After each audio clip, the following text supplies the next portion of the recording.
여러분 안녕하십니까? CJB 8시 뉴스입니다.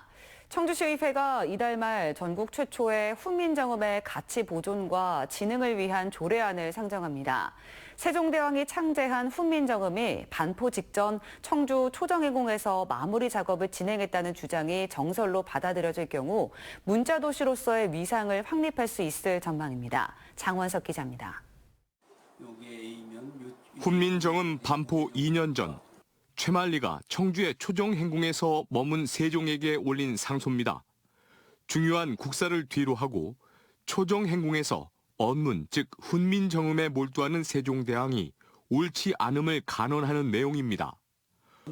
국어교사로 20년을 연구하면서 훈민정음 비밀 코드와 신미대사란 책을 간행해 세간의 주목을 받은 최시선 옥산중학교 교장은 세종이 초정에서 훈민정음 창제를 마무리한 유력한 증거라고 주장합니다.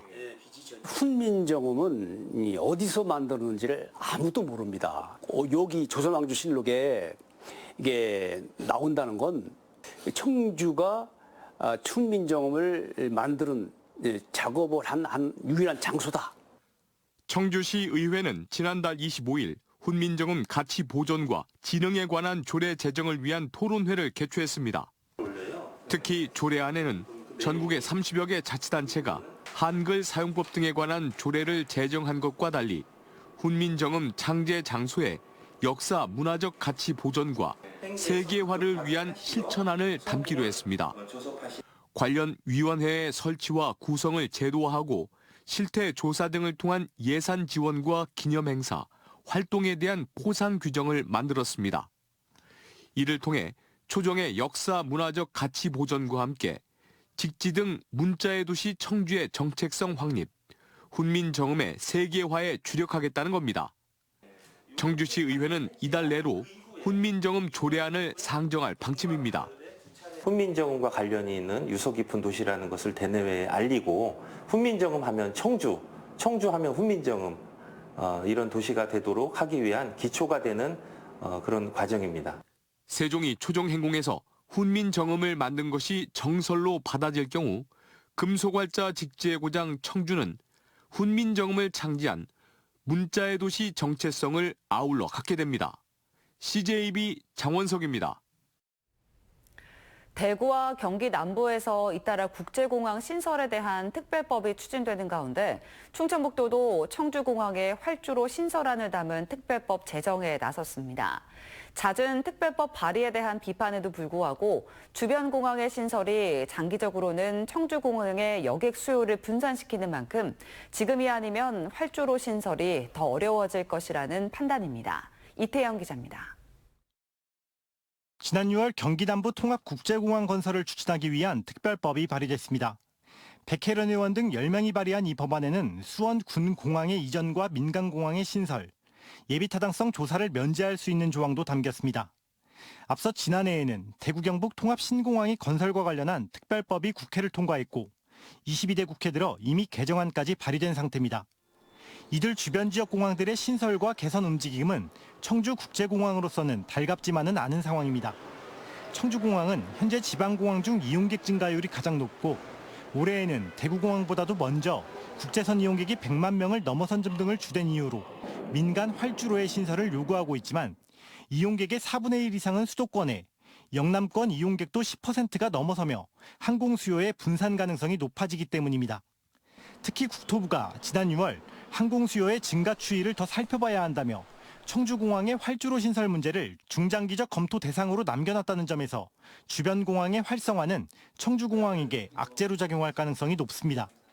이 때문에 충북도도 청주공항의 활주로 신설안을 담은 특별법 제정에 초점을 맞추고 있습니다. 당장 항공 관계자와 공항 관련 기술자들을 불러 특별법 제정의 필요성과 입법 전략을 논의했습니다. 항공 계획 이것이 반영될 수 있도록 하는 것이 1차적 목표고 필요하다면은 특별법을 만들어서 이거를 관찰하는 것도 이제 생각하고 있을 수가 있는데 특별법의 제정은 내년 연말 발표될 국토부의 7차 공항개발 종합계획에 청주공항 활주로 신설안을 포함하는데 압박용 정책적 수단이 될 것이라는 게 충북도의 구상입니다. 충북도는 지역 국회의원들과 논의해 특별법을 올해 안으로 발의하겠다고 밝혔습니다. CJB 이태현입니다. 초등학교 6학년인 민지는 뇌하수체 기능 저하로 성장 장애를 앓고 있어 또래 친구들보다 발달이 더딘데요. 하루에 한 번 주사를 맞고 정기적인 검사를 받아야 하지만 경제적 이유로 이마저도 쉽지 않다고 합니다. 민지네 가족이 안정적인 생활을 할 수 있도록 관심과 지원이 절실합니다. 김세희 기자입니다. 옥천에 살고 있는 초등학교 6학년 민지의 키는 135cm로 또래 친구들과 큰 차이가 날 만큼 발달이 더딥니다. 민지 남동생과 여동생도 마찬가지. 세 아이 모두 뇌하수체 기능 저하로 성장 장애를 앓고 있습니다. 영유아 검진을 하는데 저희 첫째가 그래프에 들어가지 않은 0.3% 이내였던 거예요. 둘째, 셋째도 똑같이 그렇게 결핍이 있어요. 매일 맞는 주사가 아플 법도 하지만 투정 없이 씩씩하게 잘 맞는 민지와 동생들. 엄마는 그런 아이들을 볼 때면 오히려 안쓰러운 마음입니다.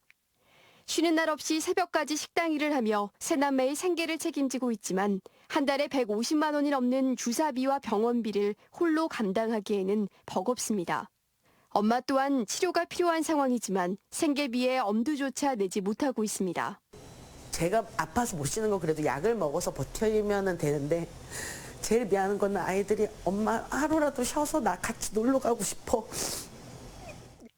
민지네 가족이 건강하고 안정적으로 생활할 수 있도록 의료비 지원이 절실합니다. 3명의 생계를 부담하고 있는데 더해서 또 건강보험 적용이 되지 않는 비급여 항목에 좀 자부담해야 되는 의료비가 크게 발생하고 있어서 의료비 지원이 좀 절실하게 필요한 상황입니다.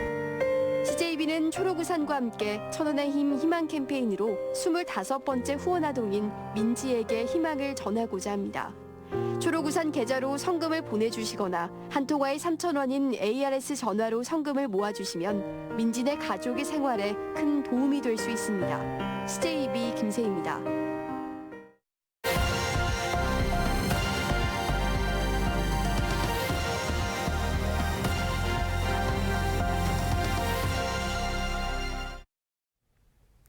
전기차에 쓰이는 리튬 배터리에서 화재가 잇따르면서 리튬의 대체제를 찾는 연구가 활발해지고 있습니다.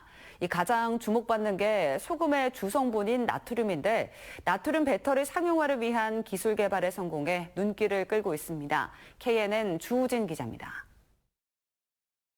화성 배터리 공장 화재는 리튬 배터리에서 시작된 불이 순식간에 번지면서 23명이 숨지는 참사로 이어졌습니다. 한 번 불이 붙으면 1000도 이상 온도가 치솟는 리튬의 열폭주 현상 탓에 피해가 컸습니다. 최근 전기차 리튬 배터리 화재도 잇따르면서 커지는 공포만큼 리튬 대체제에 관심이 쏠리고 있습니다. 가장 주목받는 건 소금의 주성분인 나트륨입니다. 폭발의 위험이 낮고 바닷물 등에서 구하기도 쉬워 값도 싸기 때문입니다. 전기 화학적 안정성이 리튬이온 전지보다 높고 고속 충망전에도 유리하고 낮은 온도에서도 작동이 잘 된다는 등 여러 가지 장점들이 있습니다. 그동안은 나트륨 이온을 전기 에너지로 바꿔줄 음극재를 만드는 게 어렵다 보니 상용화에 어려움을 겪었습니다. 탄화수소 재료를 1000도 넘는 고온으로 오래 태워서 만들어야 해 경제적, 환경적 부담이 컸기 때문입니다. 연구에 나선 한국전기연구원은 전자레인지의 원리인 마이크로파를 활용해 음극재를 만드는 데 성공했습니다. 마이크로파의 자기장을 전도성 소재에 가하면 유도전류가 발생합니다. 소재만 선택적으로 굉장히 빠른 속도로 가열을 할 수가 있습니다. 여러 시간이 걸리는 공정을 단 30초로 줄일 수 있습니다. 한국전기연구원은 음극재 대량 생산을 위한 추가 연구를 이어가 나트륨 배터리 상용화를 주도할 계획입니다. KNN 주우진입니다.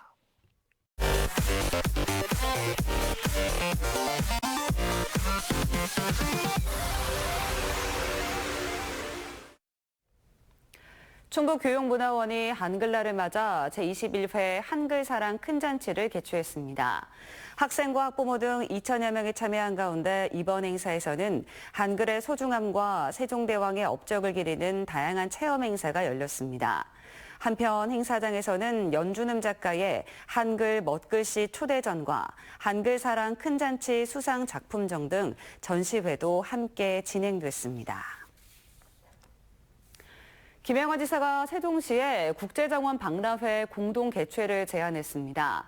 김 지사는 현재 세종시청에서 농성 중인 최민호 세종시장을 찾아 충북도는 지역 전체를 정원화하는 레이크파크 르네상스 사업을 추진하고 있다며 세종이 중심이 돼서 충청권 전체가 참여하는 금강정원 박람회로 고려해보자고 말했습니다. 한편 시의회와의 갈등으로 나흘째 단식을 이어가고 있는 최 시장도 김 지사의 제안에 일리 있는 말씀이라고 답했습니다. 이번 달 중순부터 충북 지역의 배추 출하가 시작되며 배추값이 하락할 것으로 전망됐습니다. 농림축산식품부는 제천과 단양 지역 가을 배추의 작황이 부진했지만 10월 이후 기온이 떨어지며 생육이 회복돼 10월 중순부터 출하가 가능할 것이라고 밝혔습니다. 또 제천, 단양에 이어 이번 달 말 괴산과 경북, 문경, 영양 지역까지 배추 출하량이 확대되면 물량이 크게 늘어나 소비자 부담이 완화될 것이라고 설명했습니다. 충주시가 소상공인의 경영 부담 완화를 위해 택배비를 지원합니다. 시는 올해 1월부터 이번 달까지 택배 발송분에 대해 배송비의 50%를 지원해주며 사업자별 최대 30만 원까지 지원이 가능하다고 밝혔습니다. 지원 대상은 충주에 사업장을 둔 소상공인으로 창업 6개월 이상 연매출 10억 원 미만이어야 합니다. 단양군이 대표 관광 명소인 도담산봉 일대 관광형 스마트팜 카페 조성을 추진합니다.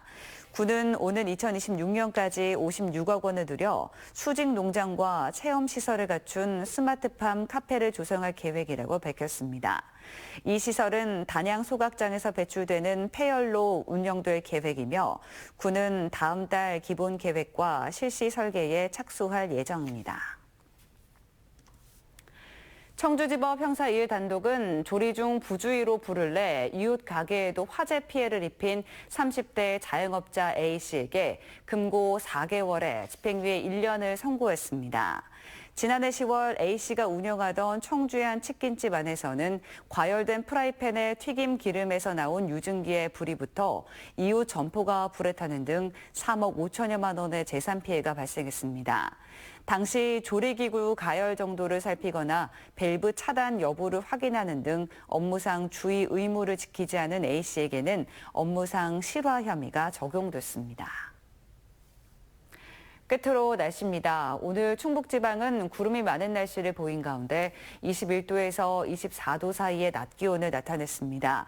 내일도 충북 지역은 오늘과 비슷한 21도에서 23도 사이의 낮 기온을 보이겠으며 아침 최저 기온은 9도에서 13도로 10도 안팎의 큰 일교차가 예상됩니다. 기상청은 내일 새벽부터 오전 사이 곳에 따라 짙은 안개가 끼는 곳이 있겠다며 교통안전에 각별한 주의를 당부했습니다. 청주시 농축산물 우수 브랜드 청원 생명한우 판매점 청주팜. 풍부한 육즙, 입안 가득 느껴지는 세련된 육향. 지역 농가와 직접 계약으로 신선하고 좋은 제품, 착한 가격으로 드립니다. 고기 살 땐 어디? 육류백화점 청주팜. 진천 청주 왕족발보쌈의 새로운 변화를 만나보세요. 넓어진 2층 단체석 오픈. 편리한 대형 주차장 완비. 변하지 않는 최고의 맛.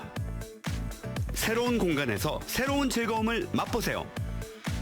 진천 청주 왕족발보쌈. 이상으로 CJB 8시 뉴스를 마칩니다. 시청해주신 여러분 고맙습니다.